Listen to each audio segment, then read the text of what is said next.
episode by episode, a set of trainings I'm running to bring you all up to speed mentally,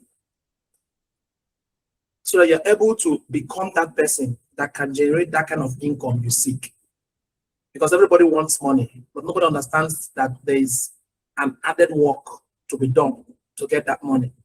And if you don't bring yourself up to the person who becomes that person that can create value, that can net that funds talking about, even if you stumble onto that cash, even if someone dashes you that money, you will keep blowing it until you come down to where your own wealth blueprints can carry. Now, what I'm saying is really happening to you. Notice that, let us say you have 5 million in your account. There's this sense of sufficiency you have in your brain. And somehow you just keep spending and spending on relevant things. So I'm not talking about irrelevant things, just spend on relevant things, paying rent, paying this, paying that. So the money comes down to 300,000. Then you start running around like there's no money again. But there's a comfortable state you were in when it was 5 million, came down to 4 million, came down to 3 million. Hold on. My children just came in.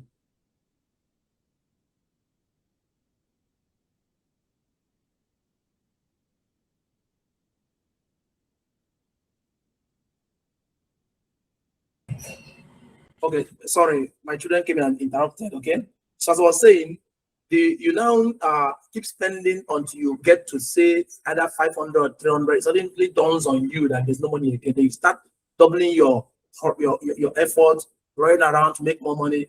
It means your financial blueprint is set at 300,000, because it was at that point you started making plans to see how to replenish what has been spent. Some people, the financial blueprint is 1 million. Some people 5 million. Some people 10 million. That's how it goes on. So how you know your financial blueprint is at what level, if serious money comes into your hand, instead of multiplying the money, you see yourself blowing the money up to at what level do you get to and you become uncomfortable that you are broke. Surprisingly, some people wait till they get to zero. Some 10,000, some 50,000. But I tell you that some people who, once their money drops to 10 million, they start running around, they're already broke. They already know they are broke, which means they're operating at a higher financial blueprint. All right? So we need to work on your financial blueprint. But to get that right, we need to work on you.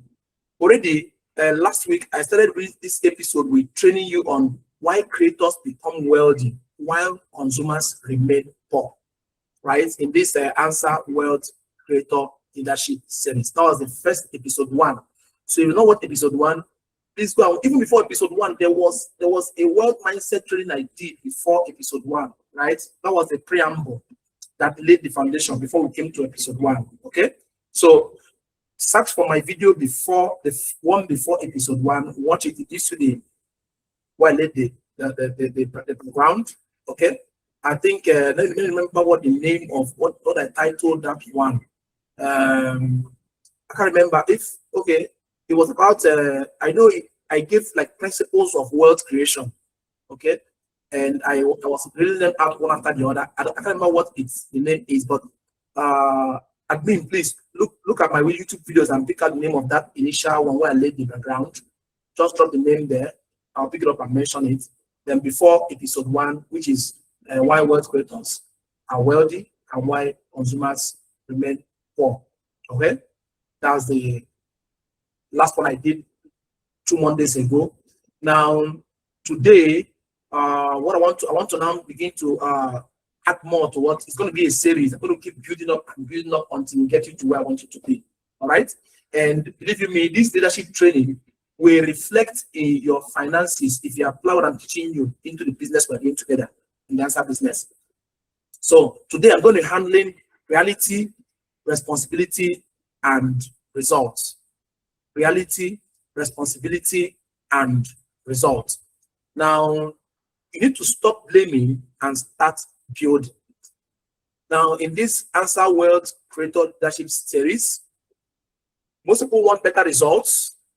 Few people want greater responsibility.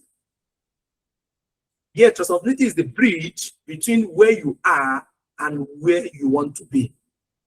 Responsibility is the bridge between where you are and where you want to be. So if you see yourself wanting somebody's results without asking the person, what were the attendant responsibilities the person took up that led the person to that result?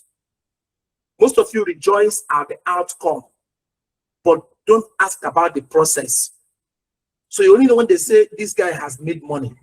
You didn't ask when he was broke, what was he doing underneath, which you weren't seeing, that got him to the point of when you saw him, he has made the money. For that bamboo tree you see so tall, he spent months going down, growing downwards when you didn't know. When you see bamboo tree as high as it is, the foundation is deep inside the ground. In fact, the bamboo tree takes almost 3 to 6 months going into the ground and then sprouts up to that level you see in 2 to 3 weeks. So the deeper your foundation, your foundational knowledge, the more finances you can create and harness. All right.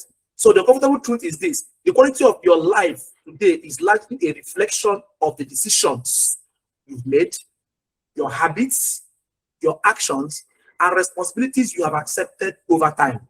That's the truth. Now, builders understand this, whereas victims reject it. Anybody who keeps playing the victim, that is what has kept you where you are, in the broke state you are. Always playing the victim instead of being a builder. Now, if you're a builder, what builders ask is always, what can I do? They want to do something.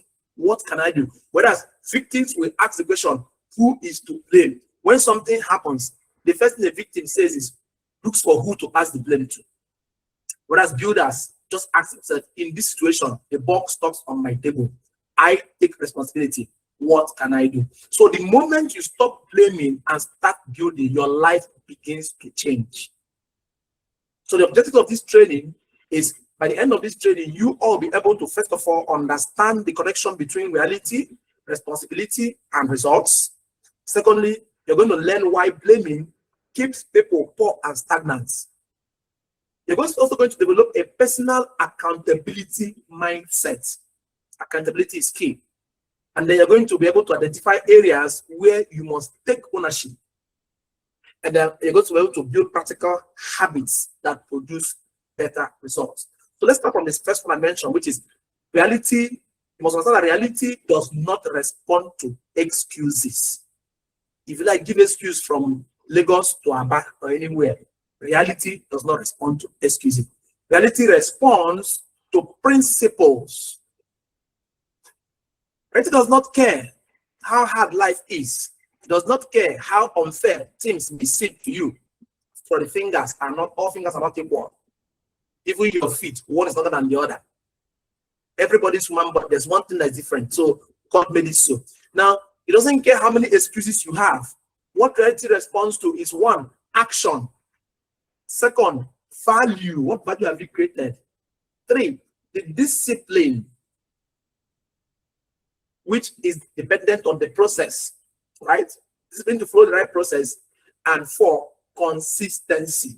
I keep telling people, the way to make money is boring. I don't know how to explain this. It's surprising. You see, money making is a boring process. Burning money is an exciting process.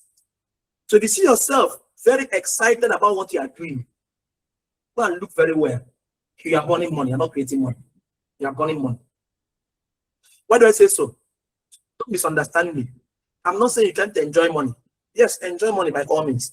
But when I say making money is a boring process, look at that trader who you see counting billions today. In the shop, in his shop in main market, he has just one small shop, very small Copico. If you go to main market on I want to use that one for example, because that's one most people would have gone because it's the biggest market in Africa. Okay? Now, the size of their shop is just like from this, something like this. Just let's say roughly 10 feet. 10 feet width. And let's say 10 by 15 or 10 by 20 maximum. But they stayed there and sell billions. Now what do? They come out early in the morning and come to the shop, do their prayer, open their shop, then sit down and see, you just see a classroom desk there and a chair behind. Then see his boys, those his grooming apprentice, going up and down, running errands. Then he has a parking stop somewhere far away, maybe in the market or somewhere else. He just sits down there all day, just taking order, servicing order, writing on paper, writing order, building his network in there. You will sit there from morning, the boys will come by 7 or maybe 8. He, the other, will come by 9 or maybe 10. He will sit there from 10 till 5 p.m. close of work. They bring food to him there. Everything is done there. Then the boys will run around doing the packaging, doing the way bill, doing everything. When he's done by 5, he closes the shop, he goes home. Barely has time to rest. Maybe he goes for an evening out with his friends, comes back home, rest. Following morning, he comes back to that shop again. So he's always in that shop every day for 1 full year. He doesn't even trust his boys to run the shop. That means even if he's traveling, he can't travel and leave the shop in the hand of his head boy for more than 3 or 4 days. In fact, 2 days is back. In fact, he leaves his travel to weekend. Imagine how boring that life is. Every morning you go to shop. Every morning you go to shop. Every morning you go to shop. You do it 1 year, 2 years, 3 years, 4 years, 5 years, 6 years, 7 years, 8, 9, 10. Most of the time, before they buy a very good car for themselves, they're in their 15th year in that shop. As the owner of the shop, before he buys the car for himself, he's first of all, he's building a 3-decking somewhere first. He builds 3-decking first one, builds 3-decking second one, before he buys himself a Jeep. Do you understand? Do you understand how boring that life is? That's how it is too. Check anybody who is doing any business you are doing that makes you money. It's a routine. There's a routine. Once you dial in that routine that gives you the money, you must not be consistent with that routine. And when you repeat something over and over and over again, it becomes boring. The first time you do it is beautiful because you just laid out the system. You made the first 1 million, you made the second 2 million, 5 million, 10 million. Suddenly, you now tell yourself, is this how I'll be doing till I get to 100 million? My dear, that is how you will keep going to 100 million. Some now made the mistake of trying to add more excitement, starting a new line, adding one other thing, adding the other thing. Before you know it, you lose focus of the system that was giving you money. You go to try something new out of excitement. Next thing you will lose the one you have on you, burn out the money, and you're back to square one. Because most times, once you try to diversify, when you've not consolidated, both the one you are going to and the one you have will all collapse. So everybody's tempted to follow the next shiny object or the next shiny thing. You're in one business, they tell you, this one is now bringing, this one is making money, it made you divert. You are still in that business, you've not learned how to make it work. Even if you learn how to make it work, you've not consolidated. Next, they tell you about another business again. This one too, they tell you move straight. You are still there. They tell you, import this, import that. Importation is giving money. How to import goods from China. Let's go to China. Go, you rush to China to import. You go there, you bring it, you take the money you have. Maybe you're a teller. You are doing very well in tailoring. This one concentrating. You went to import electronics. You can't use the money. You buy fake. You come back. Everything is scattered. Now you don't have import business. Then you've lost a client in tailoring business. Do you understand? So that's why I said the route to making money is very boring because it requires consistency and repetition over and over and over. Let us say decide to make money by being a mentor or being a coach. You are teaching something. You will keep teaching that same thing over and over and over again for 5 years, 10 years, 15 years, the same thing over and over again. Do you understand what the process is like? That's why we say it is boring. So you must be ready to go the whole 9 nights consistently before you can talk of that wealth you want to get. Now, many people say Nigeria is hard, the economy is bad, nobody supports me, I don't have capital, my family doesn't understand me. Well, this may be true, but reality still demands action, independent of all these excuses. Let me give you an example. 2 people live in the same city, right? And both are experiencing inflation, both are in Nigeria, they're experiencing the fuel price increases, they're experiencing the economic uncertainties because we're heading towards election 2027. We don't know what's going to happen next. You don't know. There's insecurity everywhere. So if you got in the morning, you don't know if you're going to come back in the evening. You don't know. You don't have uncertainties. Then one person complains daily of all these problems and challenges in Nigeria. The other person instead tells himself, since there's insecurity in the country and I cannot travel by road to another state or state to state, I don't have money to go by air Why don't I find a business I can do within my state? Better say, find one I can do within my home. So I don't need to go out. So I only have need to go out when I have somewhere to go to. Not that I need to run up and down to raise money. That person now sits and asks himself, what and what can we do online? He goes to Google, he searches. Google gives him digital marketing. Google gives him maybe web development. Google gives him virtual assistant. Right? These are things you can do online, make money. Google gives him sales. Google gives him AI tools, learning AI. Right? Now you see all these things. Next thing, ask yourself, which one can give me more money than the other? You assess it. Next one, okay, which one will be easier for me to learn and start earning in the immediate? Because if you're going to web development, it will take you months and years to learn it. Then you have to still go out and looking for contracts who will give you what to develop. Because you can't make the money on your own. You have to find someone who will give you what to develop for them. In some cases, you have to now even have an office, maybe rent a place, have who's working for you and all that. They'll say, okay, I'm not cut out for this one. Next one, virtual assistant. Virtual assistant is okay, but the pay is not that lucrative. Next thing, graphic design. You check it also. You charge what you design on graphic, but now there's AI designing those things, so nothing for you to do on that angle again. You come back again. So okay, sales. Okay, what do I sell? But to sell something, you need to move around. You need a shop. You need to be seen. Okay, I don't have money to rent a shop. I don't have money for all that. You keep sale by the side. Next, we say, okay, AI tools. That means if I learn these AI tools, it means I have to offer services to people online, right? So you now learn AI as a means to better your business online. You put that scale. Next, we see affiliate marketing. Oh, affiliate marketing is good. Okay, I don't have to produce the product. I don't have the headache of running around to get the certifications and all that. I simply have to just have a platform, have an audience, locate the audience, and find the people who need the product and link them to the product. As they buy to solve their problem, I take the money as the middle person, right? Very good.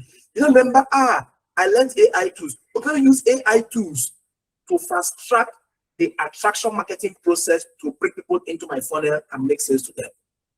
You connect the dots. Tell yourself, okay, this is what I'm focusing on. Now, the other person is still complaining about Nigerian problem, government problem, family problem, no capital, this one, that one. Now you're starting a business that requires minimum capital to start. Now, this one starts. Let's say the other person B now starts affiliate marketing. Take it from me. Affiliate marketing is the fastest business you can start and start making money in it almost within your first week. Once you are done learning how to go about it. Okay? And you can expand it to how much money you want to earn is up to you. How big your community is, how much quantity you can sell is up to you. Okay? Now, 5 days later, one has stories, still telling stories, waiting for government, dusting CV, running around. The other has results. All right? And both are in the same country. The difference is just how 2 of them responded to their situation. One was blaming, looking for who to blame, shifting blame. The other one accepted responsibility. I am in charge of my life. I'm in charge of what I do. And then started making moves. You see? So let me show you leadership principles. You cannot always control what happens to you. That is the truth. As I'm speaking to you now, I don't even know what happened next. In fact, I was running a training the previous day. Suddenly, we had a power breakout. That means transformer blew up. My building caught fire. And I was talking here, training, and my building was burning. I had to suspend training. I went to start saving my house. And these are eventualities.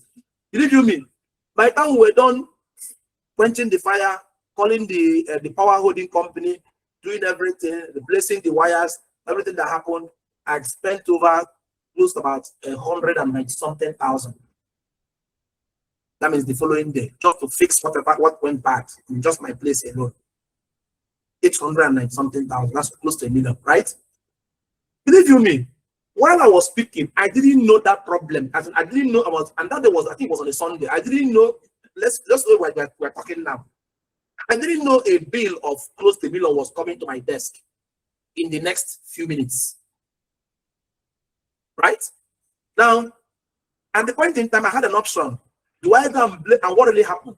What happened was that a high tension wire in a hotel close to my house, the fastener, what they used to, the insulator gave way.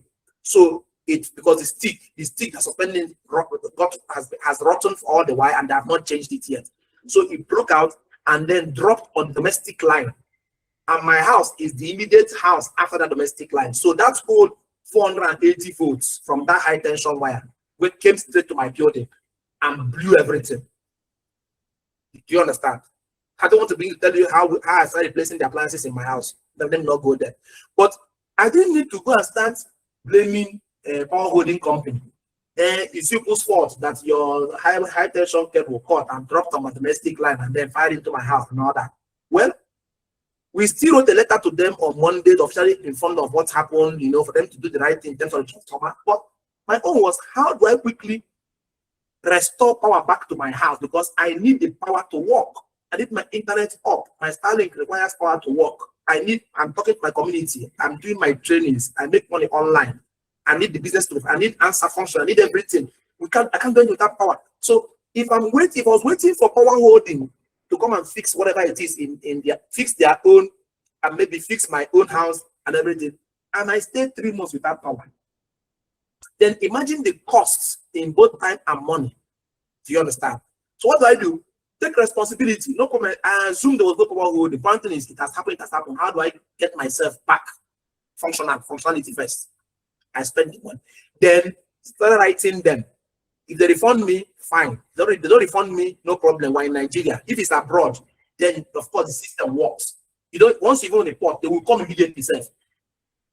In my own case, I had to start looking for. I had fire extinguisher. My neighbors bought fire extinguisher. We were quenching the fire ourselves. Wait for fire service to come. You will lose the whole house. But if it's where systems work abroad, immediately that fire happened, before you know it, 911, next thing, both ambulance will come, fire service will come, power holding will come, they will all be there, they'll be begging you, they will even move your family to your hotel, keep people comfortable, fix the whole house, apologize to you, maybe give you even 2 months free of power, that kind of thing.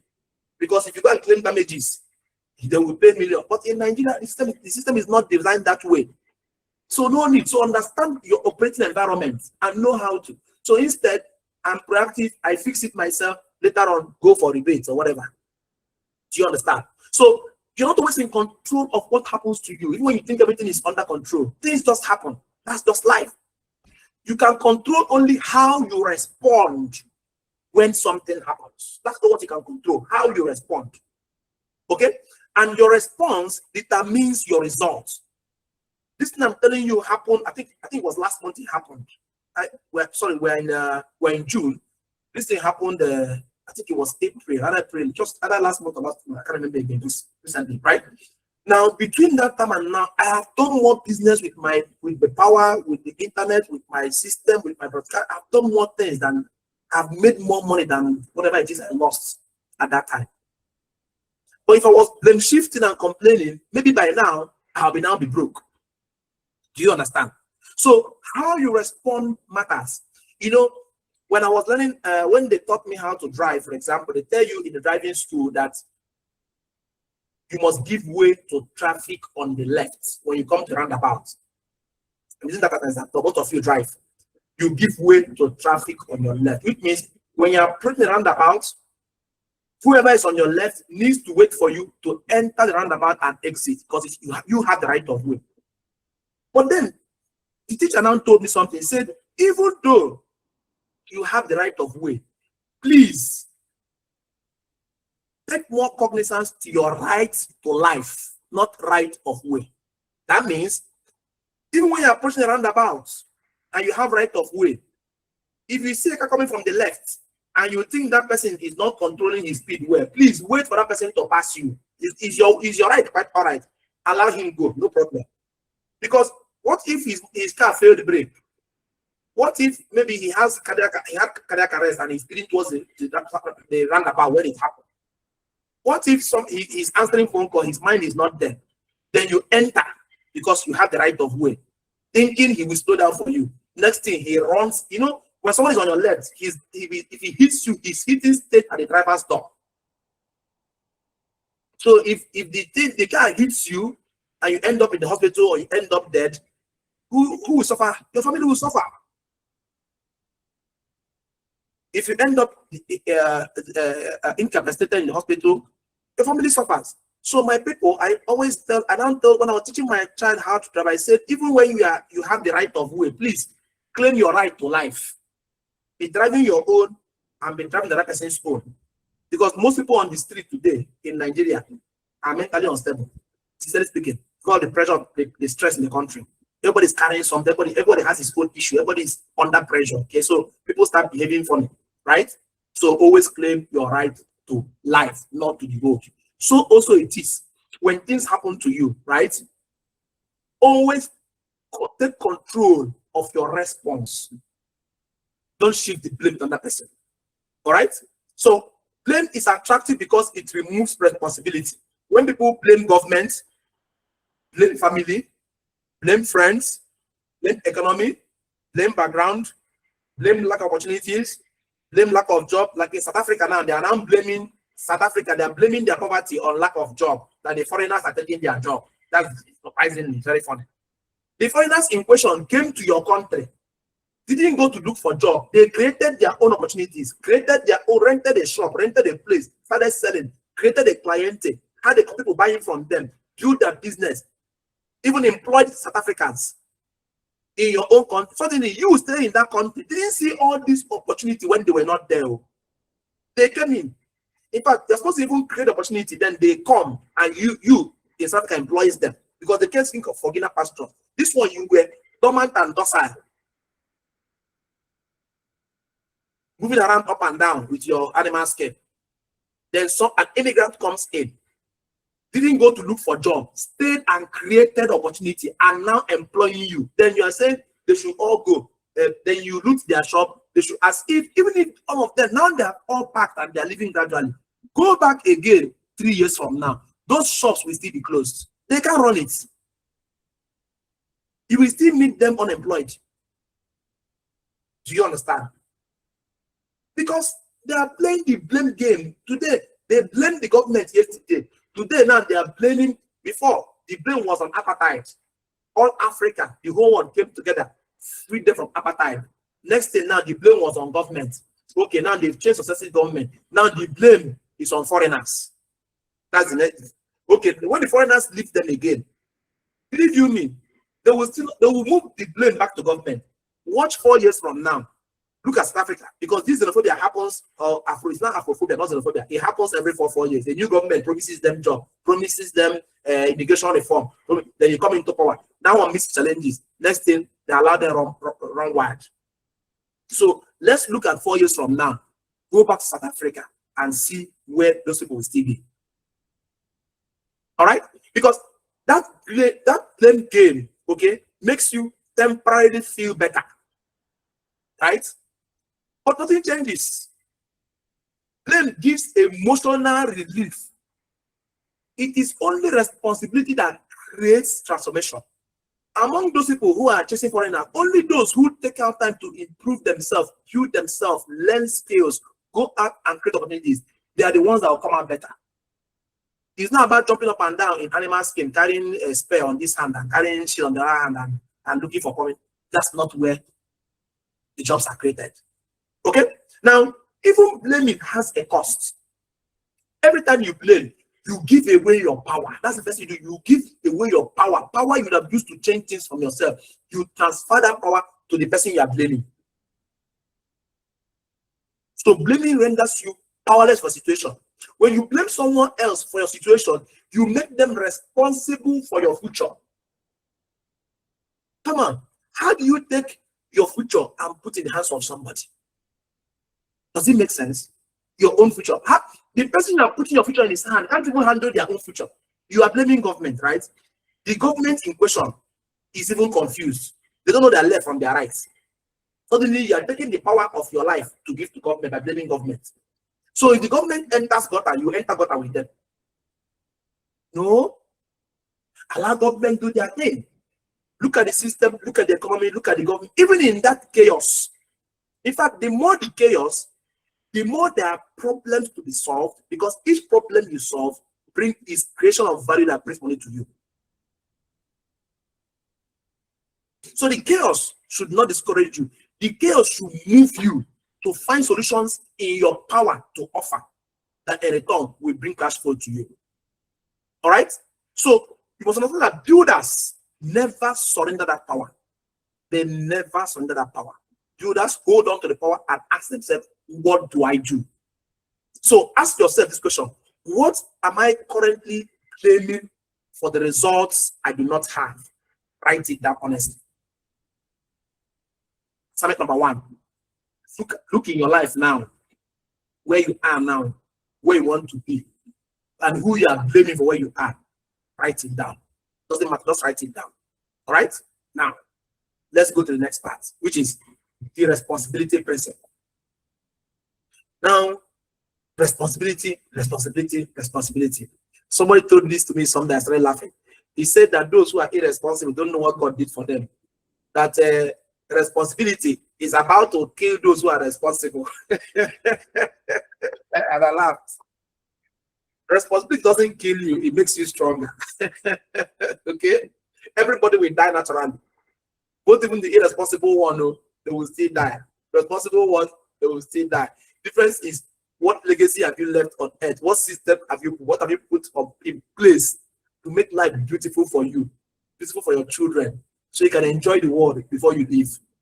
Okay? So I may not be responsible for everything that happened to me, but I'm responsible for what I do next.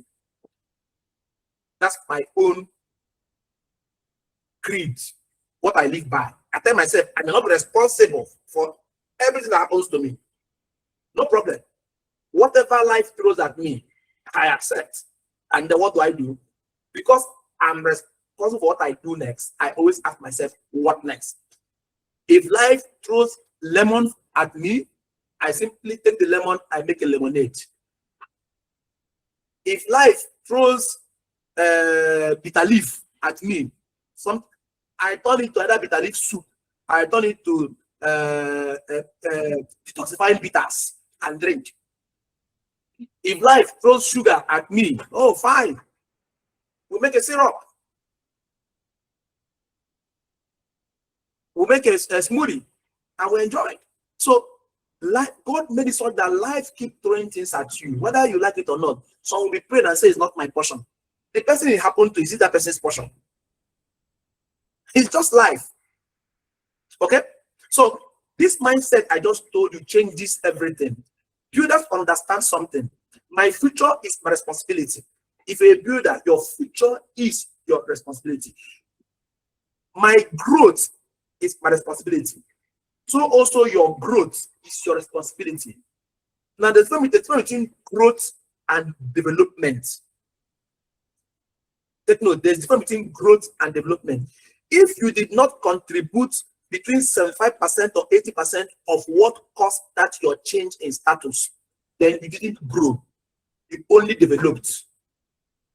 Do you understand? For example, let us say you bought a land in a place that was still a bush, right?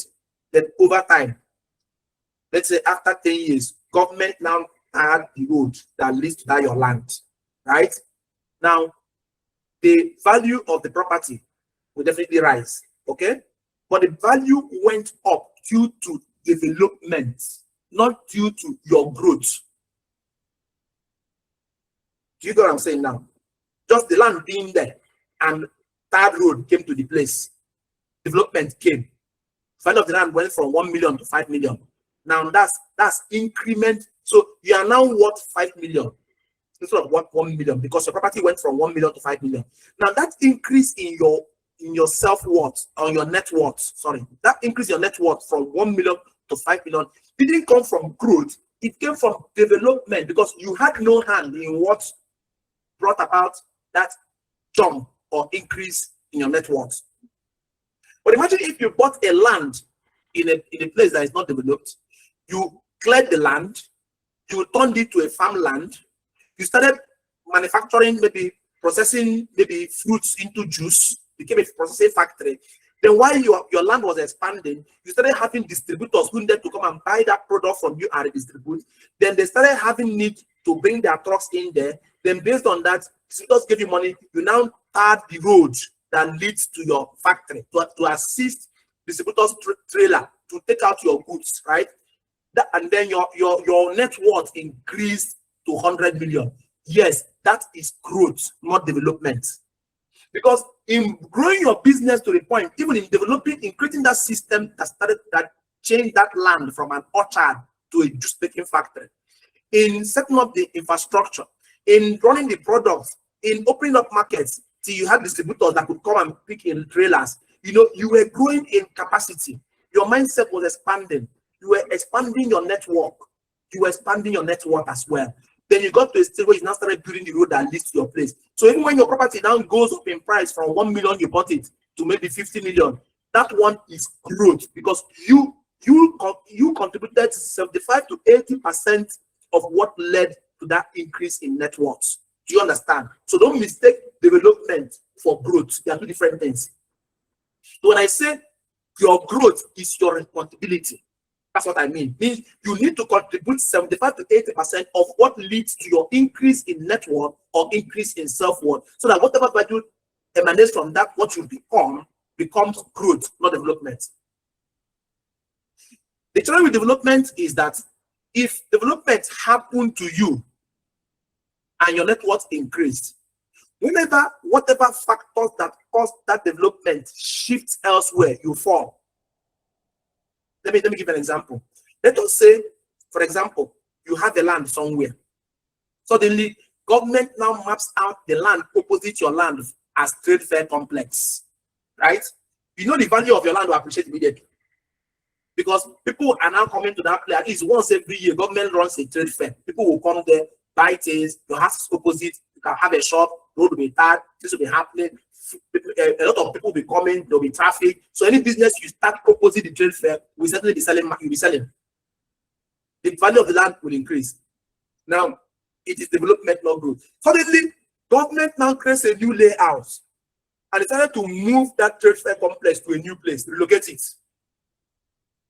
and then bring a secondary school to that, because each time government moves something out, they will use that place for that thing. Maybe government now turns that place to, let's say, a primary school or a secondary school, as the case may be, depending on what government wants to do with the place. Or even a warehouse where they store things, where they store used vehicles, right? Turn it to a work department. So then that your land that had so much value will drop in value. That your business there that was dependent on that crowd that trade fair was bringing, you automatically that year, you lose your sales, you lose everything, you come back to square one. Do you understand why if you should not depend on development, instead work towards growth? So when you increase your network through growth, it only goes higher and it doesn't come down because you have become it. But development can leave you anytime. Or development moves. Cities move. Imagine when the first capital of Nigeria was Calabar. Imagine what they were able to do in Cross River. It made the capital move to Lagos. Development came into Lagos. Lagos grew. Everything was happening in Lagos. Everybody was headed towards Lagos. Then they moved the capital to Abuja. Everybody now rushed to Abuja. So that those things happening are development, not growth. Because the place is developing because the capital of the country came there. When we see other cities growing, like Enugu is growing, Abia is now growing. See, the governor of Abia, he has put in power. He is working on security. He has put in transportation. So he is growing the Abia economy. Do you understand? This is the difference between growth and development. Now, next is your income. My income is my responsibility. Your own income is your responsibility. If you want to increase your income, you know what to do to increase your income. Add more scale, add more knowledge, plug in a system, or plug into a system. There are things you do to increase your income capacity. Okay? Then my learning is my responsibility. So also is your learning responsibility. You see this series of training I'm doing now. Not everybody is coming to class. Some will come, some will not come. Some will watch the recorded version, no problem. But now it's not about watching this. It's about also taking notes, writing notes, telling yourself what will you do from this learning. Because that the training took place does not mean learning has occurred. Some of you listen to me, to enter from this ear and leave from the other ear. Those ones are what you call those who heard me. Those who listen to me are those who will hear my words and then put it to writing and put it to practice. My leadership is my responsibility. So also your leadership is your own responsibility. Let me give an example as well. You know, I like giving an example because I'm not a motivational coach. I tell you what it takes to score. Okay. Now, in Nigeria, many people always use this word, I don't have money. You see that word, I don't have money? It's older than you. They've been using that word since the earth was created. Even in the time of Cain and Abel, when Cain went to do sacrifice with the dead aspect of his crops, whereas Abel brought the best of his flock, and God accepted Abel's own and rejected Cain's own. Remember, Cain is a farmer. Abel was a cattle rearer. So in Cain's mind, he didn't have money. That's why he had to bring the worst of his, as in the reject, he was thrown away. He brought it to God. In Abel's mind, he had a mind of abundance. So to him, he had money. So he brought his best, the fatted calf. So this I don't have money, not today started. It's been out of creation. Now, instead of Cain to go and correct himself, take responsibility, correct himself, and do better. Instead, he went to kill Abel. So he shifted his blame now to Abel. That means if Abel also brought the worst of his flock, God will not have option but accept my own. But Abel went and brought his best when I brought my worst. So I kill him off so that you will not nobody to bring best again. Let's bring in my worst. Let my worst be good enough for God. Some of you are that way. You think that by killing your competition, strangling your competition, killing the person dead, then you will shine better. Or by covering another person's lights, another person's candle, your own candle will shine brighter. No. Not necessary. All right? So, instead of saying, I don't have money, as a builder, you'll be asking, what skill can I learn? What problem can I solve? What services can I offer? What can I help do? The builder looks for solutions, whereas the victim looks for sympathy. Hey, have mercy on him. Hey, sympathy. You know, looking for reasons. Even when you don't know what to do, you say you are sick. When I ask you what are you sick of, you say you're having a headache. The blame, anybody who is a blamer, there must be always a problem. Okay? So, next thing is, I move to results reveal reality. If I see your result, they say, show me who your friends are, and I'll tell you who you are. That's the one you do. For me, show me your results, and I can reveal your reality. If your God, my God is good, my God is good. If your God is good, I should see it on you.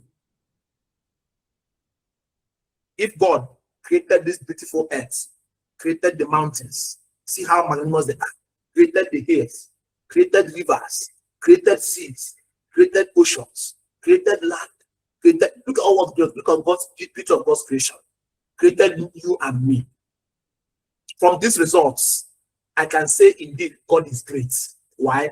I have seen the great works he has done. I don't need to be convinced. I'm from the result, I know I'm beginning to see. I've not seen him, I know what I have a feeling of how his greatness. So also people should encounter you and have a feeling of your greatness through your results. So if your result is not showing your greatness, the problem is you, not the environment. You are great internally, but so that you've not emancipated your mind to a point where you can manifest that greatness. And that's what this my series of training will do to you. Okay? So people often focus on intentions, but reality focus on results. I want to be this, I want to be that, I want to. Those are intentions. No. Reality focuses on results. You may intend to build wealth. You may intend to grow your business. You may intend to improve your health. You may intend to become a leader. But intentions alone do not produce outcomes. Take note. Results come from repeated actions. That repetition repetition till it becomes boring. Get used to boredom. When you want to be wealthy, right? When you get up there, it is boring up there. It is lonely up there. You see, up where we are, it's lonely. I'm telling you. When you were nobody, you could go out and drink anyhow you like. Once you become somebody, you can't drink anyhow again. People are envious of you. Even your own friends, you start avoiding them. Those who were your best pals, once your financial level changes with their own, you can't be comfortable around them again. Anything you say, they turn it upside down. You say, you don't want to talk, tell them, okay, see, you are getting this thing wrong. You say, is it because you made money yesterday? Are you trying to insult me? They will never see this thing with you again. Your friends invite you for party. You can't come because you are really busy. Truly, you are busy. Remember, you are busy with your task because you are consistent. You are making. They say now you are feeling too big, so you can't come out again. Meanwhile, you send them money to say, please, I can't make it. I add this money for fuel, so you think can go well. They say, okay, because you have made money now, you're not giving us money. You know, there's nothing you do that is okay. That's why I say it gets lonely up there. Oh, I love the loneliness. I love it. I love the boredom. Get used to it. That's it. When you become wealthy, you don't want to be loved. You just want to be respected. The rich don't want to be loved. They just want to be respected. Once I get my respect, I'm fine. Not everybody will love you. So we even think that it is their money. If your own brother, your own cousin, who has been lazy, will say that you use his destiny to make money. That means you hug your brother or shake it. You said you use his destiny. Then you now ask, when you had all the destiny to yourself, what did you do with it? Suddenly I make money now. It's not your destiny that I used to make the money. There's nothing you will not hear. Let me speak it. So that's what I'm saying. If you wait for people, if you're looking for who to blame, the blame goes all around. Right? So it's up to you to make up your mind. Accept responsibility. Take it, do what you need to do, create the value, take the credit, and don't give a damn about any other person out there. Don't bother yourself. Just focus. Make sure you move from intention to action. All right? Let me tell you the simple formula. It's in plain sight. It's not hidden. First, beliefs. Your belief system has to change. Because it's your belief system that leads to your actions. Anybody you see acting, once I see what you are doing in terms of actions you take, I can decipher what your belief system is. For example, somebody's belief system is that he's in charge of his future. He's in charge of whatever happens to him. So you give him 100,000. He takes that 100,000 and goes based on the skill he has acquired and goes to start a business with it or start doing something with it, or set himself up with it. Another person's belief system is that is luck, is hope, that if you struggle with money for food, but that wealth comes from God. Yes, I agree, wealth comes from God. I won't argue that. I'm just saying. Now, his belief system is on luck. He will take that same 100, that person will take the 100,000, divide it at, say, 5,000 into 20 places, and go and start playing pool with it. Lucky dip. Because he had some other person won 20 million with 20,000 in the other street. Some other person won 50 million. He played one game. The thing clicked. He won 50 million. He used 100 naira to win 50 million. Then the person said he has 100,000. By the time he plays 1,000 into 100,000 times, he must win 5 million. He starts playing. Do you understand? Because in his belief system is dependent on law. Now he will go to church. When the person who used his money to start a business is going to church, praying to God to give him open doors, give him more customers, let his name be heard worldwide, so people can buy from him. This one will come to church and sincerely be praying to God to please remember me. God, remember me. When you hear him saying God, remember him, you will think he's asking God to remember him in his business. You won't know he's asking God to remember him in the bets he placed. Are you understanding? Two actions out of two belief systems. That's why you need to work on your own belief system.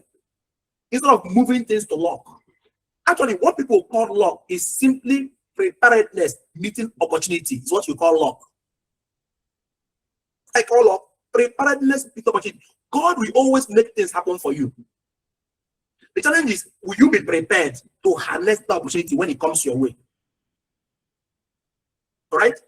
I don't deny that there's a God factor in all these things. I'm not saying there's no God. I'm just saying, even God, for that God factor to come in, even God says you need to watch and pray. You should walk. He even says, go and look at the ants. You lazy man, look at the ants and see. Even the birds of the air, God said he feeds them, he clothes them. The bird does not stay in his net and waiting for God to feed him. The bird still needs to fly out to go and look for what to eat. Then God will provide the food on his way. Do you understand? So I want us to begin to take responsibility of whatever is happening around us. If you're living in a one room facing my face today, take responsibility. It is you that kept yourself there, not your family, not God, not anybody. You. If you want to move from there to 4-bedroom flat, the same you will rise up to the occasion, do what it takes to move yourself from your 1-bedroom facing and face you into a flat. If you want to move into a duplex again, the same you. So look around you. Wherever you listen to me from, look at your room, look at your bed. Anything you see there is you. Until you get tired of that place and decide you want to move, then begin to get the requisite scale and take up responsibility. Believe you me, Nigeria has always been bad. The economy has always been bad since I was born. There's no time Nigeria is always going down. That means this year is always worse than the previous year. That's how it has been. I don't know if there's any year that got better for you, but Nigeria has always been on that steady decline. But yet in the midst of that decline, people are making money. People are building housing. People are traveling abroad. People are running things. Do you understand? Okay? So belief leads to action. Then action leads to habit. Anything you do over and over again, it becomes your habit. Then it is that habit that leads to results. So any result you are seeing you want to change, go back to the belief system first. Once the belief system changes, your actions will change. Once your action changes, your habit will change. When your habit changes, the result changes as well. So these trainings I'm giving you now is rewiring your belief system. You might think it doesn't matter. It matters. Once you understand things the way I understand things, once you begin to see the world through my eyes, automatically your actions will change. Okay? So if results are poor, look at the habits. If habits are poor, look at the actions. If actions are poor, look at the belief system. Everything starts from there. So now, listen to me, audit yourself. Get a paper and pen, audit yourself, like I told you. So you can know at what point you need to put the emphasis on. All right? So when it comes to this women in crypto answer business, right? Taking responsibility is up to you. Some of you have joined the answer affiliate system. Some of you joined the system 2 years ago. Until now, you've not made 1 naira. Some of you have joined and making the money, but it has still not started flowing as you want it to. That means you've not learned to work the system, to work it into millions. Right? Very good. Now, as an answer affiliate, you can blame the markets. You can blame the product price. The product is too expensive. That's why I'm not selling. Believe you me, you are complaining. People are selling product 2, 3 times, 4 times the price.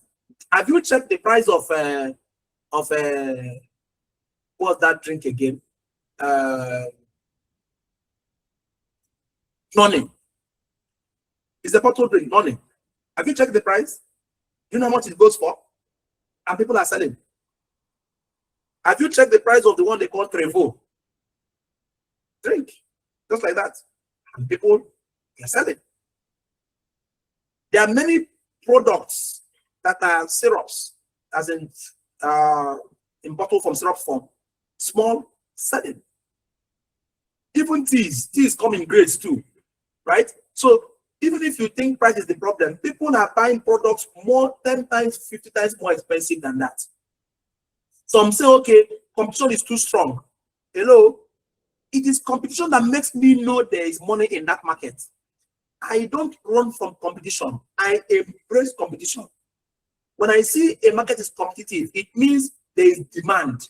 So my own duty is to go in there and get my own share of that market. I'll tell myself, even if I get 5% of this market share, I'm fine. You can't have it all. All right? Then some will say, I've been posting on social media, and social media algorithm is messing me up. It's not allowing me, it's not bringing me customer. This, that. That same social media I complain of is the same place I go to bring the customers and the leads that I sell to. The same place. We're all fishing the same pond. It's just that I've bettered myself to know how to attract the leads that are the best fit for what I'm selling. But it's not taking time to do that. All right?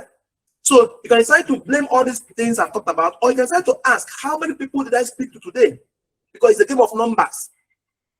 Like I keep saying, if you have a 5% conversion rate, it means for 5 people to buy from you, you need to talk to 100 people. So if you want to make 10 sales, it means you need to talk to 200 people based on your conversion rate. If you have a 10% conversion rate, it means for each 10 sales, you need to have talked to 100 people. Which means if you want to make 30 sales this week, you need to talk to 300 people. It's a numbers game. I was watching Grant Cardone the other day. We were talking about his numbers. Grant Cardone is a billionaire.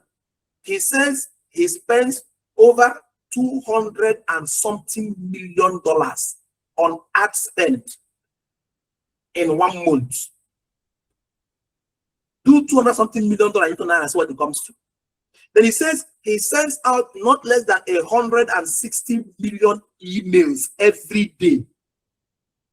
Listen to me. 160 million emails. Imagine how big his email list is. How many years it took him to build up that email list. So you see him today flying a private jet, having a helicopter, living the life. You are thinking, hey, you want to be like him. Have you? He says his team does sales calls, more than 40,000 sales calls per day. That means speak to 40,000 human beings in 1 day. That's what his sales team, the team he has. Everybody's making calls. He didn't say how many they are, but minimum of 40,000 calls a day. And they do it every day, every day. He's not teaching his daughters how to do sales calls to close. His 2 daughters. He's homeschooling them. His wife too is part of the business as well. Elena Cardone. Do you understand? So you want to be like them, but you don't see what's happening at the back end. You're only seeing the front end. So when you see him spending the cash, buying the big cars, flying the jet, doing all those things, you don't know the work behind. All right? So you can ask yourself, how many people did I speak to today? How many posts did I create today? How many follow-ups did I make today? Because the money is in the follow-up. You see, out of that 100 people you talk to, and only 10 bought, the other 90 will still buy. You just need to follow up with value-based selling. Give them information, educating them, following them up, and before you know it, they become customers. All right? Then you must also focus on how many lives did you impact? Because for each problem you provide a solution, let's list how many lives. The more lives you impact, the more the cash flow. All right? So builders measure effort, whereas victims measure obstacles. For example, let's say affiliate A posts just once a month, never follows up, complains about sales all the time, and waiting for long. Affiliate B joined the system, he posts daily, he learns sales, he's coming to training. This training I'm doing on Monday, I do training on Monday evening, I do training on Wednesday morning. He's coming to learn sales, he's following up consistently on those in his group, he's building relationships with them. 6 months later, because it's not a quick fix, it's another thing. 6 months later, affiliate B starts winning, not because of luck, but because of responsibility. Some of you started affiliate business, you made one sale a week, in 1 month. Let's say you made one sale in 1 week. You tell yourself, is this how this business will be? You abandon cheap, you leave.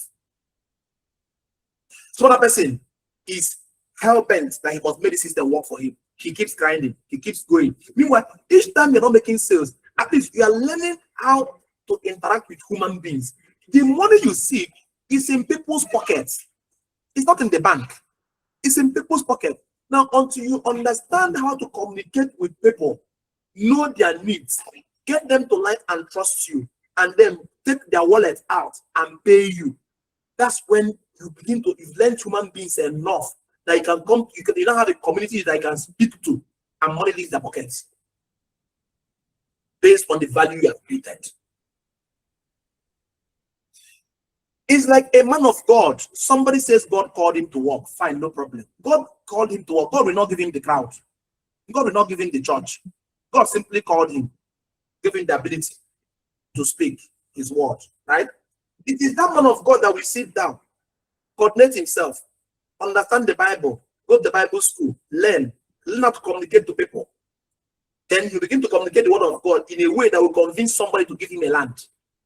Person will feel moved to donate the land to God. Somebody can have a land to donate to God, but don't know who you donate it to. 20 pastors might pass through that man, he holds his land. A particular pastor comes and talks to him in a way that touches his soul. He says, take this land, I give it to God for God. So that person now has a land. Next thing, people are coming. If very few people are coming to him because he's not communicating well, what happens? He will build a batch there. But if he's able to communicate well, improve relationship, make people's problem his problem, guide them right, suddenly he will have enough followership in that empty land that they start building an edifice for God. Because he has sown his vision to them. His vision becomes their vision. They take it on themselves to build God's house. Unless you know it, he has built a house. Next thing, the people will say, okay, let's build a house for Pastor now. They build a parsonage for him. Next thing, the same people will come and say, our pastor's working on food. Let's buy a car for him. They buy a car for him.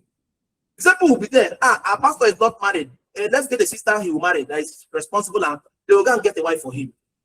The same people will say, pastor has given birth to children. One person will say, I'll turn his child to school, to university. Another person, I'm telling you, a man God called though. Meanwhile, there's another pastor elsewhere who also God called, but he's languishing in poverty because he refused to improve himself. Do you understand? So it's not about God calling you. Do you get? It has to do with you. Why am I saying this? So that if you want to go religiously, fault is still yours. You want to go through government, the fault is still yours. You want to go through your family, you came from a poor home, the fault is still yours. Because there are people from poor home who are governors today. All right? So, what is different? Builders have an accountability system.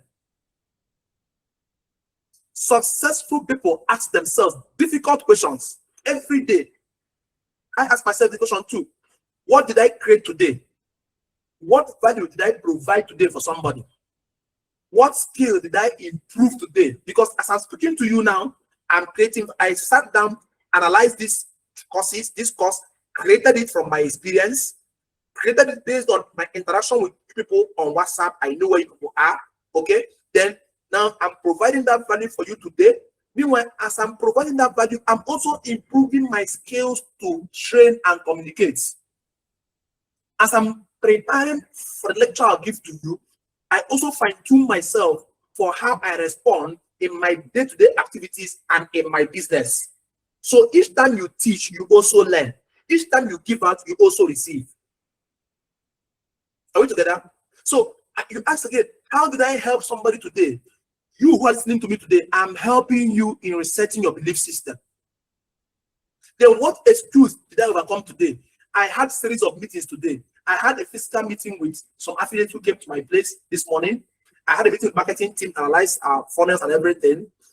I had a podcast meeting with a group in Switzerland. We're working on a particular project. I don't need to mention it here.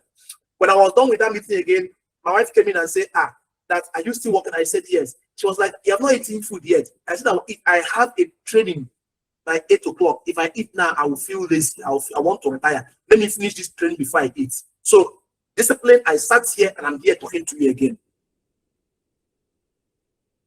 But I had a lot of excuses to shelve today's program.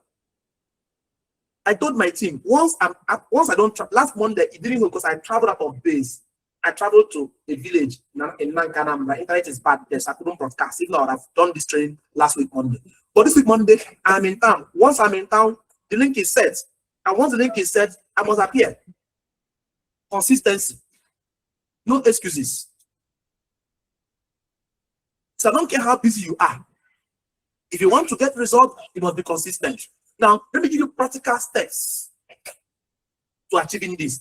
First of all, conduct what we call a responsibility audit on yourself. Sit down, audit whatever you think are the bottlenecks you have. If your problem is timing, audit your time and know what takes your time. So you can remove things that don't bring money to you or don't add value to your day. Remove those things. Delegate them to other people. All right. So around that, write down areas where you are winning, areas where you are struggling. Okay, write them. Then decide each challenge. Right, what part of this situation is my responsibility? That means the areas where you are winning, find out which aspect of it is your responsibility. Like I told you, if 75 to 80% of your actions did not lead to that change in status, what you have is development, not growth. So in those areas you are winning, determine if it is actually growth or development. Find out. It's because when you write out your responsibility there, you can now tell if you actually developed, whether it actually grew or was development. Areas where you are struggling as well, write down. Now you're not going to blame anybody again but yourself. Write down the reason why you are struggling there. Put the blame on yourself. Write it. 2. Next thing is eliminate excuse language. Eliminate it. You see, these things are in your head. You program them to your head. And each time you face a situation, that programming comes up in response, even before you start thinking the situation. It's what we call metacognition. Sorry. Metacognition is the act of thinking your thoughts. You know, you have your thought process. Imagine when you better yourself to where you're able to think through your thought processes. That's metacognition. Okay, so it means that in your subconscious, there are files you put in there that each time your conscious mind meets a situation or a challenge, it goes to the subconscious to begin to pull solution. Now the subconscious now fits it based on what you've put and stored in your subconscious. So if you keep using words like, you need to stop using words like I can't. I can't simply blocks your brain from trying to find solution. Remove words like nobody supports me. You don't need anybody to support you. Start the process. Universe will send support to you. Start the process. Destiny helpers will come along the way. Doors will open for you. Things will start happening. You won't know how it happens. And you achieve what you want to achieve. But you must start the process first. Okay? Then you say, it's impossible. It's difficult. Yes, everything seems impossible and difficult until someone does it. Okay? So replace that I can't with how can I? You are an affiliate. You are making only 5,000 naira sale in 1 month. Ask the question, how can I move my inflow from 5,000 to 1 million? Write it down. Start working towards it. What's 1 million? It's small now. I'm just saying, in your own mind. My own mind is different. If I tell you my own figure now, you just say I'm boasting. So let me not tell you anything, right? But write it down. Okay. Next thing, instead of saying nobody supports me, just tell yourself, how can I learn? Because once you learn how it is done, you don't need anybody's support. Let me shock you. Nobody supported me in my own. This empire I built, I kept saying, most of you knew me when I was still doing Ramac Digital Academy, rated assistant mentoring and consult. That's where I started. I started creating crypto courses at that time. I said, if you go to ramacdigital.com, you will see products I sold at that. I even sold how to grow a community on Facebook, how to run Facebook ads. I sold those digital courses long before it became what people are using now. I sold entrepreneurship. Go to my initial YouTube videos. I was doing video on entrepreneurship. So I was creating these 2 courses and selling and selling. Even my wife, she started with free trading from crypto fundamentals. Before Cubana Crypto Cartel. Before women crypto was much later. There was a process. Before that process, We have started in Alliance in Motion. I keep saying, I keep preferring, but those of you who want it easy, you are seeing my results now. It didn't start today. It was years of input. There was a straight 6 months in Alliance in Motion. I earned only 3,000 naira. I don't know how I fed my family in that period. I don't even know how I fed. I'm telling you the truth. Some of you made 5,000 in 1 month. I say I said 6 months. My wife looking at me like, am I okay? I told my wife, if I learn how this thing works, money will not be a problem again for life.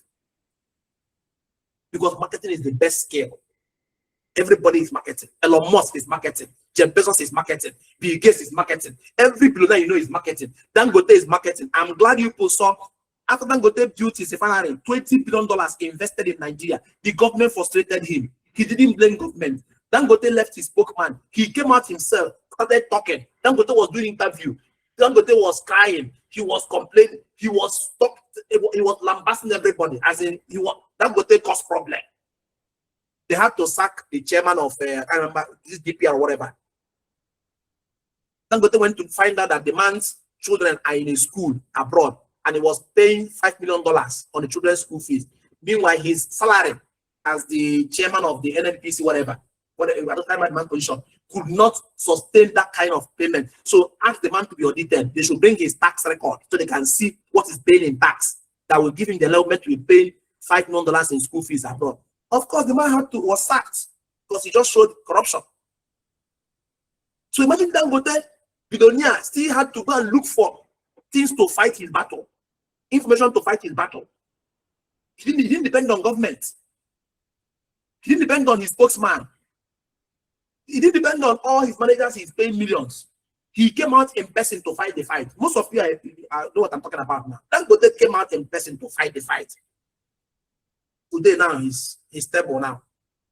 They've now allocated him, I think, some barrels of crude oil from Nigerian school. I think other 100,000 or something per day. Then he's now augmenting by importing from US and refining and selling. Today now he's the biggest exporter of petroleum products in Africa. Do you understand? So there's always a battle in your way for every stage you get to in life. So if you keep playing the blame game, you won't go anywhere. Instead, what can I learn? What do I need to learn that will take me from this stage to the next stage? Do you understand? Now, instead of saying it's impossible, ask who can help me. Who do I need to meet? Do I need to meet another mentor who will guide me from this step to the next step? These are questions you must answer. Okay? The next step is now you now track your daily action, because it's very easy for time to pass you by. Some days, 24 hours will just pass. We need to know what you did your 24 hours. So track your daily actions. For the next 7 days, just get a jotter. I have a jotter. Every day I tell you I do it. If we open it, you will see I'm writing. I'm tracking things. I'm not telling you what I'm not doing. Okay? If I begin to read this to you, I will show you the one I did. Let me go to the one I wrote recently. Very good. You can see contacts. I don't know if you are seeing what I'm showing you. You can see contacts from St. Dominic Parish. I went to give a presentation in a church, okay, about answers or something. After presentation, I took some contacts who I'm going to contact when I'm done, based on questions they asked me when I was there. So I'm going to go and ask them. I'm going to go and see them, discuss with them, okay? Then you can see where I wrote the core human drives. Because this I'm teaching you is not ChatGPT, okay? I wrote the core human drive, the drive to acquire, the drive to bond, the drive to learn, the drive to defend, the drive to fail. All right? So I'm training myself. I said, my job as a marketer isn't to convince people to want what I'm offering. It is to help my prospect convince themselves that what I'm offering will help them get what they really want. The more drives I can connect with my offering, the more effective my marketing activities will be. This is my write-up. It's not, look at it. Okay? So I too, I'm training. Now, based on this drive, I have learned how to walk in. I've learned how to walk in drive to learn, which is through education-based selling. Drive to fail. Notice our logo now, our slogan for answer now, Eroti, is feel ready again. Before now, we had no slogan for Eroti when we launched Aka 2.0. It was after this training I did, I went through on my own, researching, and I told myself, Nike is selling excellence. Just do it. Excellence in sports. So good. Just do it. All right.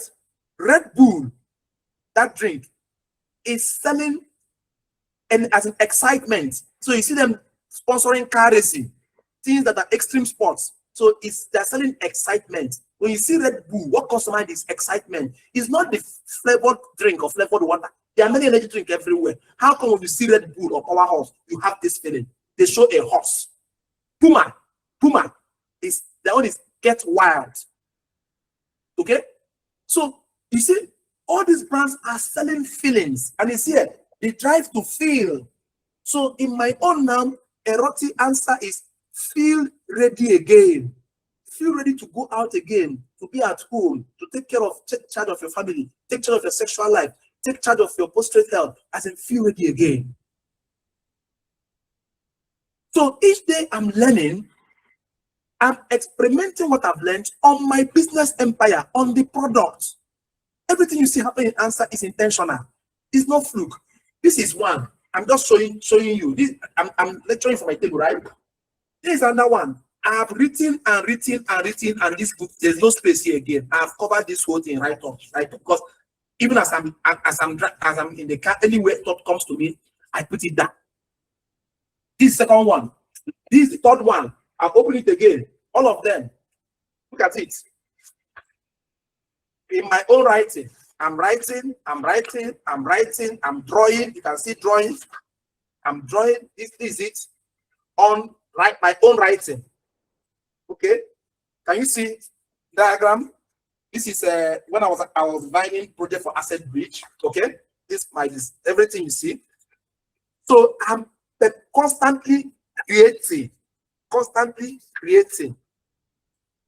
That's it. And it all the way to the last page, all the way to the last. What is this? Google Tools. Very good. Thank you. So you won't look as if I'm teaching you what. Can you see Google Tools?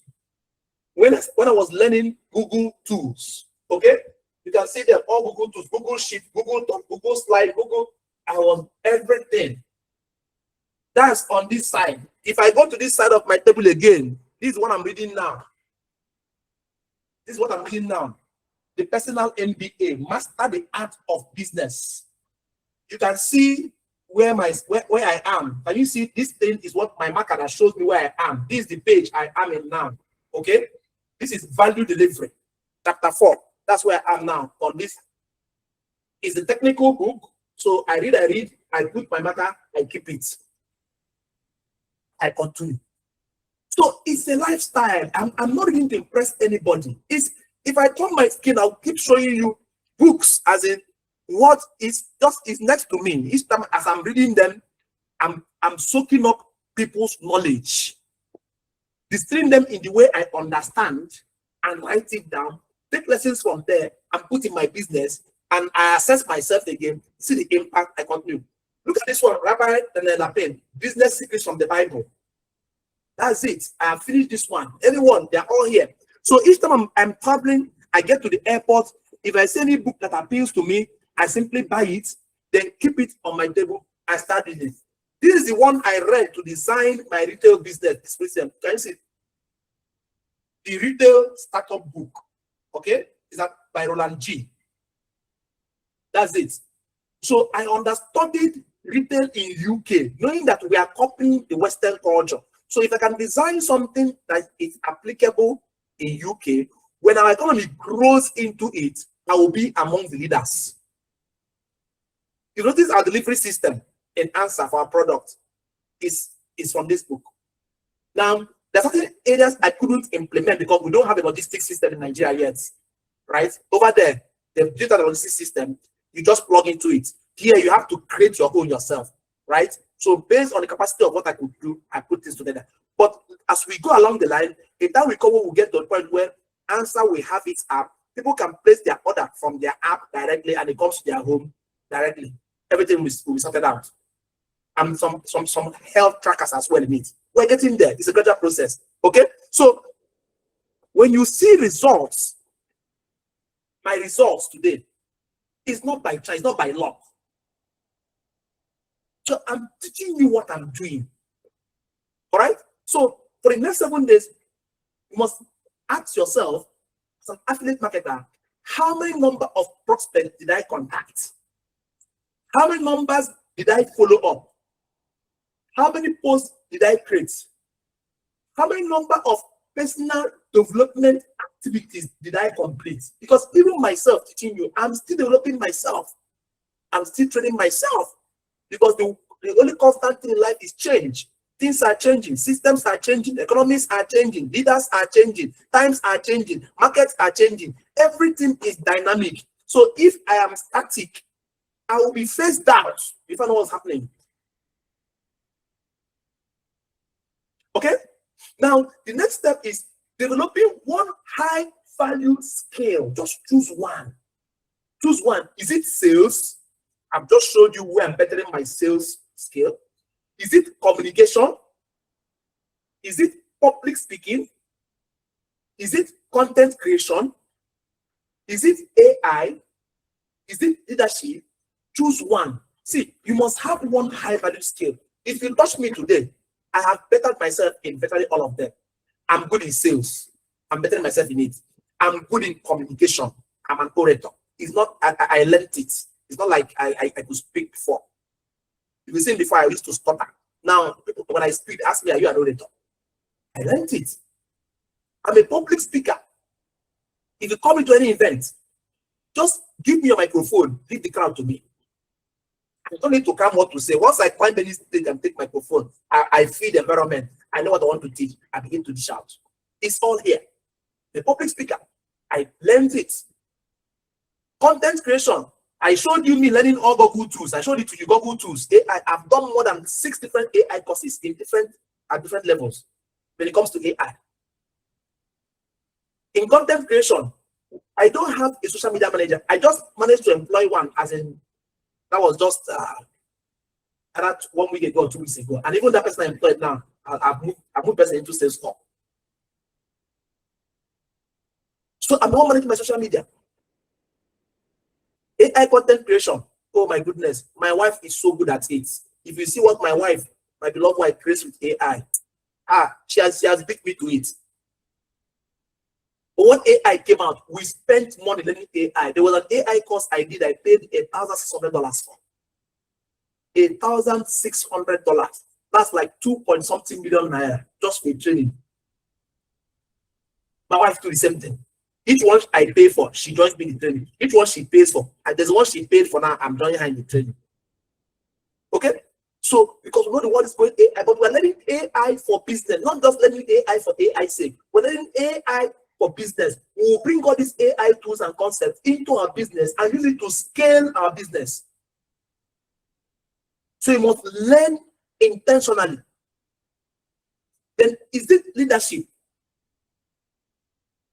Nobody is a born leader. You can be born into royalty, and then royalty is bestowed on you. Maybe your father is the king and you are the crown prince, you become the prince. But even if you are the crown prince, you must still be taught leadership. If not, you will be a useless king when you become king. So leadership is learned, is built. And whenever you come into a place as a leader, your eye will first go to other leaders. Because we potentiate our knowledge to potentiate our results. We combine those knowledge, we potentiate the knowledge. With that combined knowledge, we potentiate results, and we get results faster. Because every leader is an ego. When you have 3, 4, 5 egos on a project, it will show. So again, when you have chickens in the project. Okay? So spend 30 minutes daily improving yourself. My son came and asked me that day, when he saw me reading this book yesterday, he told me, he just took the book, opened, he said, this book is 446 pages. And the letter is tiny.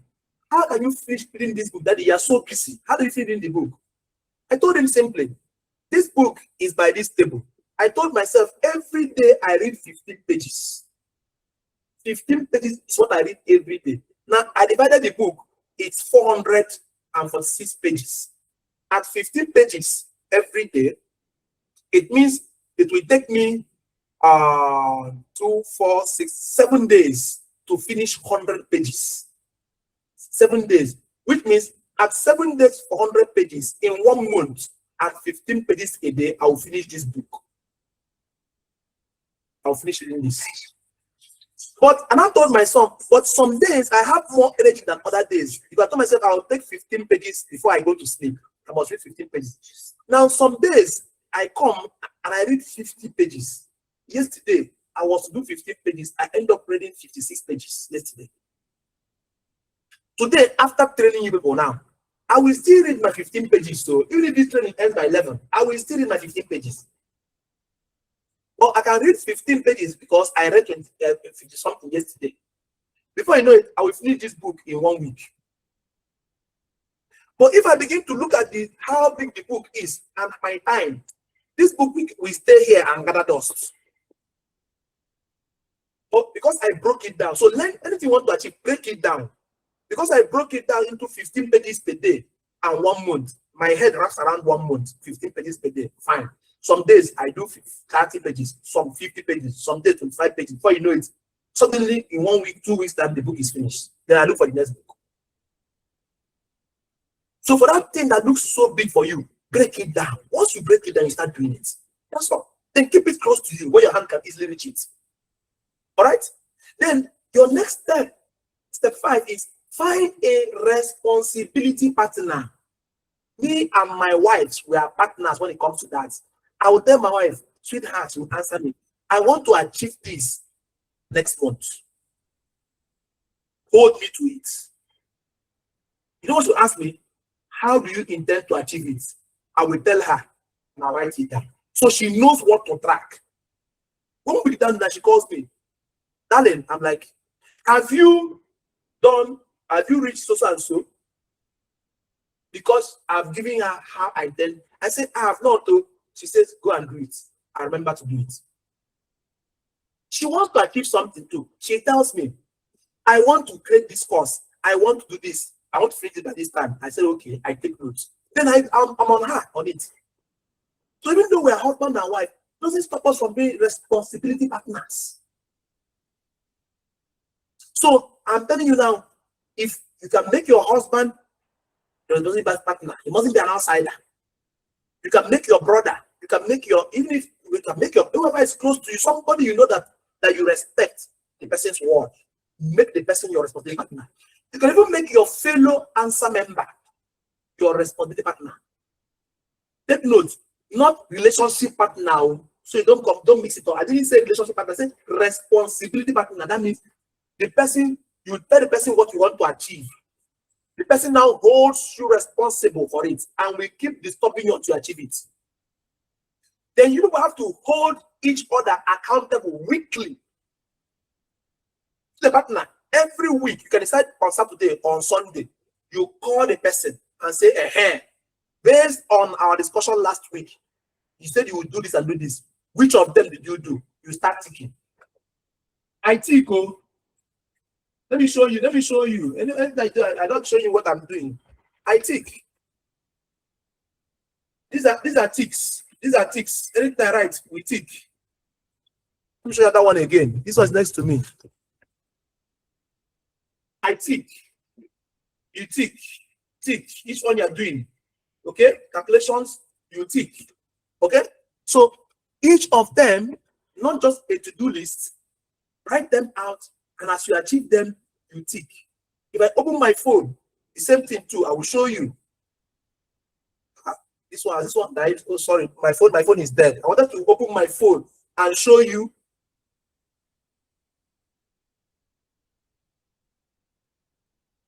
Each of them, you can see the file, answer what purpose, under this business, answer what purpose. If I open it now, it shows me all I'm to do. Can you see it? Everything is there. Okay? It shows you, you tick. Anything you see, you tick. You keep going, keep going, keep going. Write everything down. All right? And as you do them, people are held responsible. You keep supporting each other. You keep no excuses, only solutions. And remember, you are not allowed to complain or give an excuse why you didn't do that thing. Do you understand? That's the caveat. That is the caveat. You are not allowed for any reason to give an excuse why that thing wasn't done. Only discuss solutions. If the challenges, just discuss solutions. Okay? So my assignment to you, responsibility challenge. You need to complete all tasks before the next training. Number one, create 2 lists. List A are things I currently blame, things you blame for why you are where you are. That's the first list. List B is actions you can take immediately to counter those things you've been blaming. Everybody's been blaming. You blame government, right? Tell yourself, I'm not responsible. This action I will take. Okay? Then, task 2, for the next 7 days, track posts you've created, people you've contacted, follow-ups you've completed, and sales conversations you have initiated. Track them. So you will see why you don't have money, or you see why you're not making money. When you track these actions, put it down, you see that you've not done anything. They're not seeing money in your affiliate dashboard because they're not doing anything. Assignment 3, write a 1-page reflection, just a reflection titled, "The Day I Stopped Blaming and Started Building." Because I'm changing your belief system today. Okay? So the day I stopped blaming and started building, that day is today. Now, that title, write it. It will include what excuses you've been making before, then what responsibility you have now accepted. The one it's not accepted, or you're accepting. And then what actions you will take moving forward. Okay? Now, it is in doing these things, we are rewiring. These assignments look simple to you. But as writing them, you are rewiring your brain and your belief system. Remember, you cannot pray yourself out of what you behaved yourself into. If you behaved yourself into it, you have to learn and behave yourself out of the place you find yourself in. So it's not a prayer thing. All right? Now, the next thing you do after that is contact 20 new people this week. Do not just focus on selling. Focus on listening. Focus on learning. Focus on understanding people's needs. Focus on building relationships. I taught the marketers today in my team today. I taught them how to listen, understand people's needs, use what the person has told you to close down the person and get the sales done. Because even in people giving you objections, they will tell the reason for the objections. If you hear them out first and use what they've said on them, you won't get to the point of objection. Instead, you become an assistant buyer. You put yourself in their shoes. If with what this man has told me, if I'm in his shoes, what will I do to better my situation? So you now assist them make a buying decision, not persuade them or force them. Do you understand? True selling value, knowledge-based interaction. Before you know it, they begin to see you as an authority in that field. Then anything you say is okay by them, because they now like, understand, and trust you. All right? So, as part of it also, take out your phone and just record a 2-minute video of yourself and answer this question. What area of my life am I taking full responsibility for starting today? Do that video and share it with your accountability partner. Accountability partner also does her own video and shares it with you. I want people to stop being video shy. In the world today, you need to learn how to showcase yourself. All right? Showcase what you are doing. Showcase your product. Showcase what you believe in. Showcase things. Because if people don't see you, they can't patronize you. They can't engage. They can't communicate. All right? And thank God for social media. Everything is shareable. So, your weekly declaration. Write down your weekly declaration. I accept responsibility for my future. When you wake up every Monday, read out this declaration to yourself. It is for the week. I accept responsibility for my future. 2, I refuse to blame people, circumstances, or conditions. I refuse to blame people, circumstances, or conditions. 3, I am a builder. Keep telling yourself you're a builder. Before you know it, your brain starts wiring as a builder, because builders meet challenges as they build and they find solutions around it. If you are building a skyscraper, you will meet the challenges of a skyscraper. If you are building a duplex, you will meet challenges around the duplex. If you are building a bungalow, so it is. All right? So become the builder. Tell yourself, I am a builder. Then once you're a builder, next thing you tell yourself is, I create opportunities. I don't wait opportunities to come to me. I create opportunities. Because you are able to use your insight to harness the foresight to know what is coming before it comes, and position yourself, having gotten the requisite skills to back it, position yourself, and then the opportunity comes to you. Let me give you an example. When I say I create opportunities, people don't understand what I mean by that. Let me break it down to you in a way you understand. For example, when AI came out, people were saying, hey, AI will take people's job. People will lose their job. AI will replace human beings. Oh, AI will render people useless. Oh, AI will do this. AI will do that. That is the mentality of a consumer. That is the mentality of a blame shifter. In my own, I said, how can I employ AI and use it to scale my business? So I came in to learn AI, not to provide AI services to people, but to automate my business processes using AI. You understand now? So now I started learning AI ahead of time. Now guess what? As we speak now, Claude is now able, there are prompts you give to Claude, and Claude can become your digital marketer. And you plug Claude to your Facebook account. Claude will generate the content, generate the ad copy, then use the customer base list you create, giving it to create lookalike audience, run ads, generate leads for you, push it down the funnels. All you do is just close the leads. Do you understand now? Now imagine before I was digital marketer. I will sit down, think up a story, shoot the story with my wife, do the video editing, think of the funnel, create the funnels. Am I going from a Facebook ad to a lead form to a to a landing page? Or am I going to a video sales letter page before from there the WhatsApp group? Or am I going from Facebook straight to WhatsApp DM? Or am I going from Facebook ad to Messenger? As in, I will think of all these funnels, how I'm going to create it. Then I will not think of the ad copy, because each campaign you open, how many ad sets you need, 3 ad sets, how many ad copy, so you start with campaign design.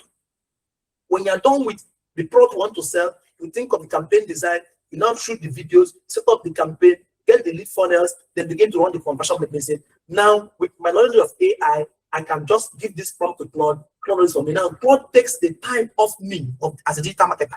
And Claude is not a digital marketer. Then I focus on more important things which Claude cannot do, which is the sales conversion mechanism. Do you understand? So now, when Claude didn't start as a language learning model process for Facebook advertising, no. Claude was just like ChatGPT started their own, Claude started their own, they just started their own. Along the line, Claude started optimizing for service delivery to companies. Started optimizing to become scrum managers or project managers for companies. Do you understand? So now, with my knowledge of AI, I learned AI at that time.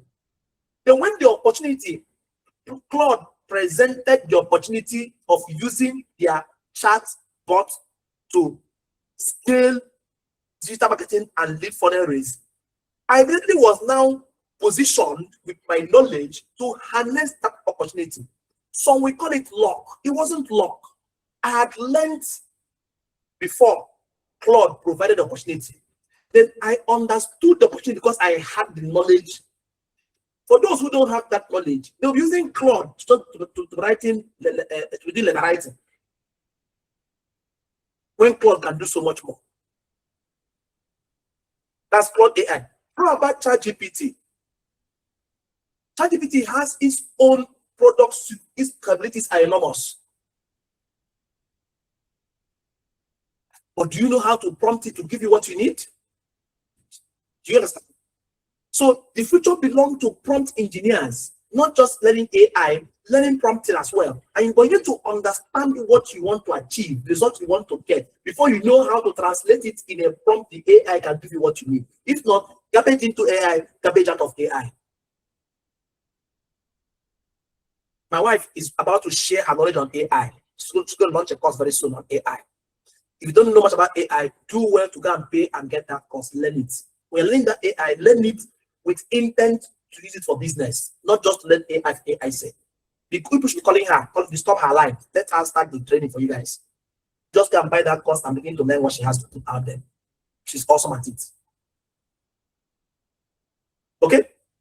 So now that's how you're able to create opportunities.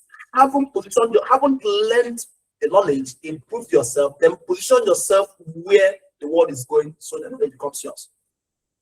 Next one is solve problems. Tell yourself, I solve problems. That way you look out for problems to solve. Then tell yourself, I learn from challenges. So challenges shouldn't discourage you. Challenges should spur you to excellence. Next declaration, I take actions daily. I take actions daily. Very important. Then the final one, I am responsible for the results I want to see. I am responsible for the results I want to see, which means any result you are seeing now that you don't like, tell yourself you're responsible and then move to change it. All right. So in closing, I'm wrapping up now. Okay. The moment you accept responsibility, you will reclaim the power which you've given off to everybody around you but yourself. The moment you reclaim power, you regain control. All right? Because power is nothing without control. Now, the moment you regain control, you begin producing results. All these things are interrelated. So stop waiting for better circumstances. Stop waiting for perfect conditions. The condition will never be perfect. In fact, if the conditions are perfect, you're already late. There's no opportunity there again. There's always a first mover's advantage to everything. So stop waiting for permission from anybody. You own yourself, you own your life, you own your future. Move. Stop with it. Take responsibility. Take action. Build anyway. Doesn't matter. Start building something. You keep building, you keep learning along the way. No system was built perfect. That's why for every app in iPhone, there's an upgrade. There's an upgrade. For everything, for even your Facebook, series of upgrades. Google, always upgrading. Everything is upgraded because nothing was built perfect. Everything is research in motion, work in motion. Okay? So keep building anyway, because builders do not rise because life is easy. No, builders rise because they take ownership when others make excuses. All right? So it's very important that each and every one of you leaves this meeting with this one transformational realization. Your future improves the moment you stop asking who is responsible and then start asking, what do I do next? Leave who? Yourself. Okay? Let me stop at this point and attend to your questions and I'll go into there. All right? So thank you so much for listening, and I'll open up for questions. After the questions, let's all go and rest. So let me just take questions for the next 6 minutes and we're done. Thank you for staying all through to this time. Okay? So if you have any questions, just go unmute your mic. Let me go and enable you all to unmute your mics. Just raise your hand. I'll observe you. You unmute your mic, and then you ask your question.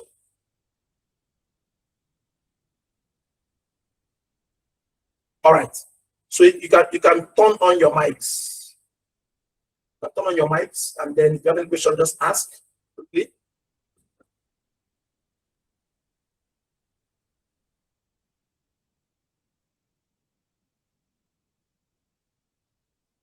Any questions?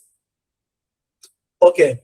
So I want to believe that everybody, people heard. Blessing G, there are a lot of AIs. It's not just one. There is ChatGPT. There's not AI. There's Midjourney. There is a lot. It depends on what you want to do. There are a lot. That's why I said you need to learn to do an AI course. Those courses bring together different AI models and teach you what they all do. There are some AI that handle digital content creation, as graphics, like Midsummer. That's why Midjourney handles that. There are some that handle songwriting, song singing, some handle video creation. Some different AIs are optimized for different things, depending on what you want to do. Okay? But the basic one everybody starts with is with ChatGPT. Then from ChatGPT, if you want to become more technical, you go to Claude.ai. Claude is CLAUDE.ai. All right? And then there are many other AIs. There's even Google's own AI, Gemini. GEMINI. Google's own AI. Then XAI, that's Twitter AI, is Grok. GROK. So there are various AI learning models. It depends on what you want to do. Okay? All right. Just to say thank you for the materials and presentation. Thank you so much. So for those in the Answer Business School, I'll take you up on that training on Wednesday morning by 10. And then for the whole community, we'll see you again this time again next Monday by 8 p.m. All right. So from me to you, thank you, everyone. Go and do these assignments, implement all I've taught you, and everyone will be fine. All right. All right. Good night. Have a wonderful night rest. Bye.